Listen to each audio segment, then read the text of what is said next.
Здравствуйте, уважаемые телезрители!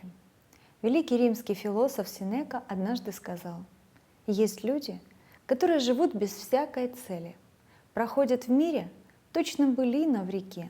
Они не идут, их несет». Невозможно с этим не согласиться.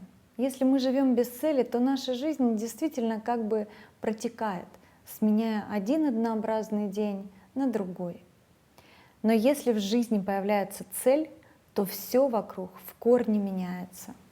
Мы перестаем быть зрителями, которые пассивно ждут, что в их жизни все устроится само собой. Главное не бояться ставить перед собой эти цели.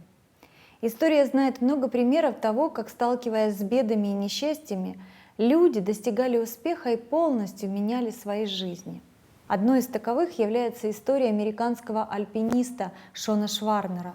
Шон стал известен на весь мир тем, что стал первым выжившим после рака человеком, поднявшимся на гору Эверест.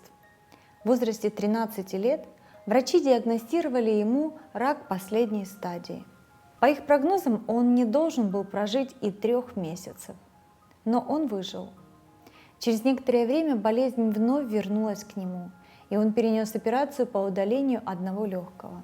Врачи вновь решили, что пациент не протянет и 2 недель. Но у Шона были другие планы на жизнь.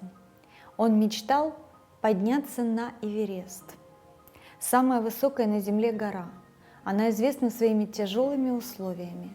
Сильные порывы ветра, нехватка кислорода, метели, смертельно опасные сходы лавин. Любой, кто решил покорить Эверест, сталкивается на протяжении всего пути с невероятными препятствиями.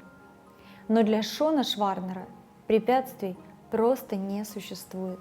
С одним легким, вопреки прогнозам врачей, он поднялся на самую высокую точку мира, на вершину Эвереста. Сейчас Шон Шварнер полон желания и сил своим примером вдохновлять на борьбу с болезнями людей по всему миру.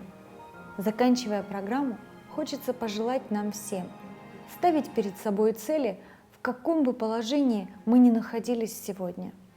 Только цель помогает увидеть свое будущее и поверить в лучшее. Удачи вам!